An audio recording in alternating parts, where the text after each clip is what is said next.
Welcome to Les Schwab Tire Center's Outdoor GPS, presented by Fisherman's Marine and Outdoor. Good morning, everyone. I'm Owen Hayes. You're watching Les Schwab Tire Center's Outdoor GPS, presented to you by Fisherman's Marine and Outdoor. Today is Sunday. It's the 17th.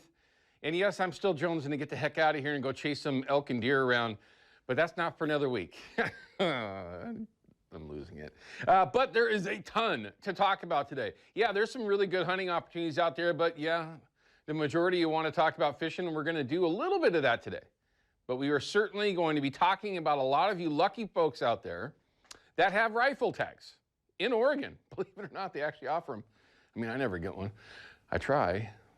No draw list, right? We've talked about that before in the past. But there's a lot of you that have that opportunity, and it's coming up right around the corner for a number of different hunts. And since I don't actually get to go out and target elk, deer, and other species with a rifle, well, we're going to talk to a true expert today about that. We're going to check in with Scott Haugen. It's been way too long, let alone is Scott just one of the nicest people that you're ever going to meet, but he's a true expert.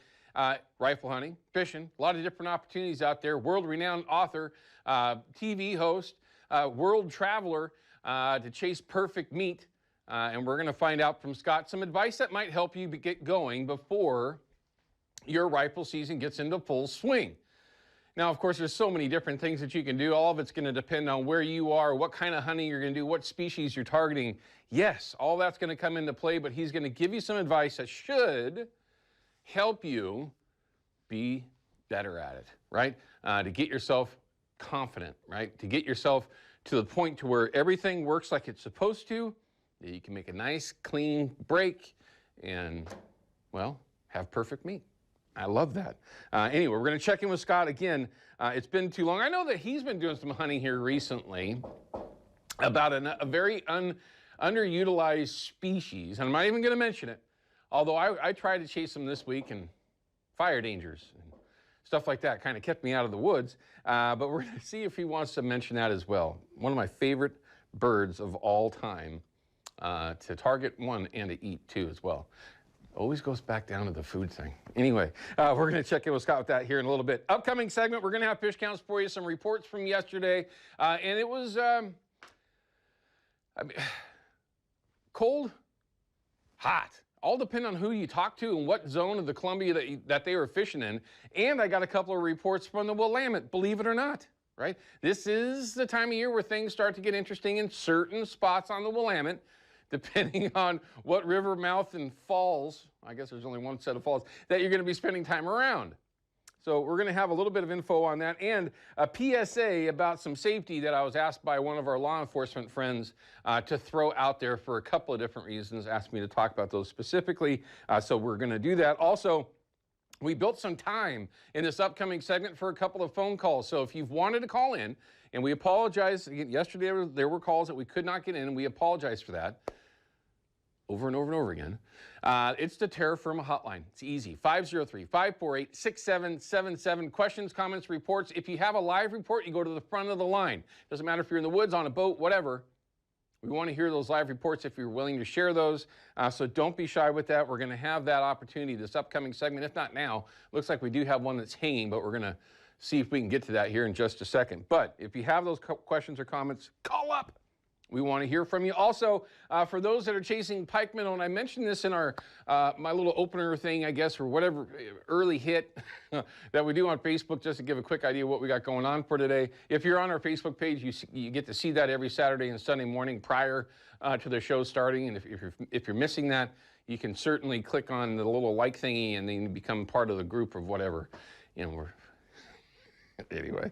But yeah, if you're in that pikeman reward program, if you're participating in that, we're going to have those numbers for you, so don't overlook that. It's certainly been an interesting year, and I'm looking forward to getting a kind of a final update on how all that's going, getting those salmon and steelhead smolts out into the saltwater, which is obviously a huge deal. Let's go ahead and talk to, before we get to lots of photos and a video clip that we have, let's go ahead and talk to Jack. Jack is from Battleground. He's looking for techniques for catching springers on the bank. Well, now spring Chinook fishing's been over for a little while, but I'll try to give you as much advice as I can for this upcoming spring Chinook season. What's going on, Jack? Well, what I mean is is not springers. The fish that are in right now, the coho and yeah. And fall chinook. Okay, sure. Yes. What can we help with, Jack? Well, I want to know what's a good technique to use as far as fishing long lining and stuff. Okay, so are you referring to like walking the bank in your casting form? Or are you talking about plunking from the Columbia? What are you looking for? Kayaking out, taking my line out. Oh, okay. So on the big river, everyone, you're not going to want to be doing that on the Clack or on the Wilson or anything like that. Right. Okay, right. so on the Columbia, the best technique, and we talked about this last week. We had Ken here in the studio from Coldwater Strong, which actually started some stuff, which people get some time on your own. I mean, really, come on now. But we had Ken in here with a great interview talking about his terminal rigging that he makes to run 3 wobblers. Okay, so Jack, if you haven't seen that segment, I believe Ryan, correct me. I missed it. You missed it. Okay, Ryan, on the website and on YouTube, from what I understand, it's available. Nobody told me that. It's available for you to watch those clips with Ken. Okay, so if you can do that, do you have the intraweb, Jack? Yes. Okay, so go to our website, kptv.com. Go to YouTube, find KPTV TV. That's kind of weird, but that's there. It's there, and you can watch that clip. But in the big picture of things, also look up Coldwater Strong, because you're going to see that rigging. There are 10-foot gaps between each float and wobbler, and I'm going to tell you right now, it's extremely effective. Matter of fact, So from each 3-way, you want to be 10 feet apart? Yes, sir. And the reason for that is you're just covering more of the water column. He has pre-made setups for that. You can make them yourself if you want, of course, but it is a very labor-intensive and needs to be done correctly kind of thing. Obviously, that's how it started. Right. But each leader has a float on it to help keep that wobbler up. And any number of wobblers are going to work if it's from Simon or if it's going to be from Brad's or any Clancy for crying. I throw that out there because I love the man and what a great wobbler. Okay. But those wobblers are fantastic, right? So you want to kind of keep in mind current and how fast it is, right, on the type of wobblers that you're going to fish with, because there's different thicknesses, different weights that'll give you different actions for those wobblers. But that's what everybody's doing when they're long lining with those kayaks. They're running triple wobblers. Now, that does not mean that you can't put out a plug, you know, a quick fish on the bottom setup or something and have a couple of wobblers up on top, but that system, that system with that 10-foot gap and the floats on the leaders, again, like I was just about to mention, and I'm not supposed to, the report that I got from a plunker yesterday was shut up, but yeah, it was pretty darn good. Come fishing. Well, I'll say this, he outfished all the boats that I spoke to that were actually below Bonneville, not the boats that were above Bonneville, but outfished it just that one rod for a whole bunch of people up and down the beach. So certainly a technique and a way that you really want to learn. And as long as you play nice in the sandbox, meaning, you know, that you don't interrupt trolling lanes or interfere with anybody else fishing because you're long lining that gear out there, and there's a number of very established beaches for that, it is arguably more effective than any other way that you can target them right now on the Columbia, as long as it continues to stay open. So let's just cross our fingers that, you know, that we're able to go through, maybe even be able to go through further. We'll see how that works out, but we'll find out more. Are they going to let the gill netters in? Yes, sir. Unfortunately, the state of Washington has allowed the kill net fleet to be on the Columbia River targeting ESA-listed fish in the main stem of the Columbia for a couple, 3-4 years now for fall chinook and many, many, many days, which is just a slap in the face of all of us. That's sad. It's not only sad, it's criminal, to be honest with you. But anyway, Jack, I hope it helps you out in some way. Good luck when you get out there. The number one thing I'm going to say is, one, obviously be concerned with others that are out there, but be safe, okay? If you're going to be running a kayak out, just make sure you got your life jacket on and all that stuff and you do it the right way. Okay, Jack? Thanks for your phone call, sir. I hope it helps in some way. Thank you, Owen. You're welcome, sir. Good luck to you. Be safe out there. All right, let's show you some of the photos that everybody's been sending in. And there's a few. We actually got a video clip, too. So before we even get there, whoever that was, thanks for sending that in. Now, that's a nice silver right there. Easily a double-digit silver. Nice fish. Oh, should have cropped out that background. I know right where he's standing right there. Big buck coho. Yes, it is. I bet you it was delicious too. I bet guarantee you that meat was blood red and fantastic. Big water coho, another one. We're getting into that time of year. You know, fall Chinook are decent eating fish. Don't get me wrong. Even we smoke all of ours. We don't put it on the table anymore. We smoke them all. But silvers, oh, so delicious. Anyway, Mike, great photo and a great, nice fish too as well. Here's a nice Chinook. Bonneville just stumped me this week up there. Just for whatever reason, I just missed it. Bad timing. I should have gone left when I went right, kind of thing. Toolies and jacks.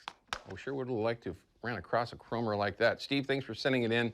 And it's been pretty consistent up there. So, you know, there's an interesting fish. Little, oh no, that's a dime. First of the year, Jewel. Nice fish. Looks like they're up in the gorge someplace targeting them. There's no question that up there right now has been fantastic here in the last, week or so. But yeah, there's definitely some great opportunities all the way up and down the Columbia. Let's just, again, like I mentioned just a little bit ago, that we are continuing or will continue to have some opportunity. There's an old school wobbler fish. Thank you, chrome, or excuse me, chartreuse. I'm looking at the chartreuse. You can't go wrong with that. Looks like an old school Alvin or maybe even a Brad's wobbler.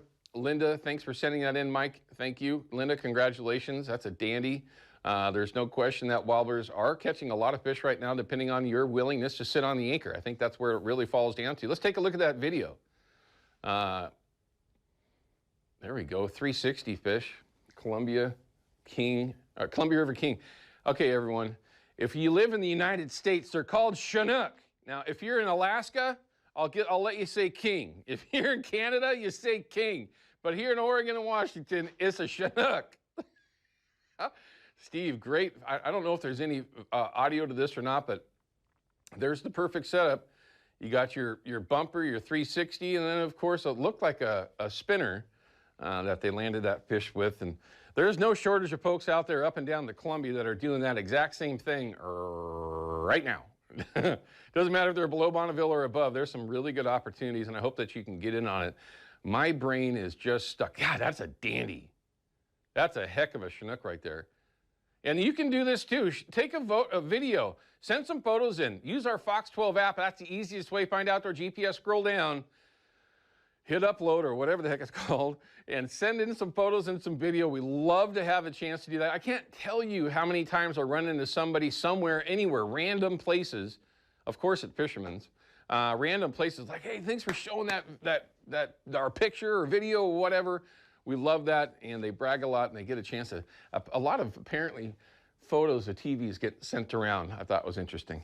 All right, we're gonna cut to a quick break. When we come back, we're gonna burn through our B block, what we like to call it. Got a PSA for you, a little bit of update on what's going on real time, and we might have some time to answer your Facebook question. Call us up on that Terra Firma hotline.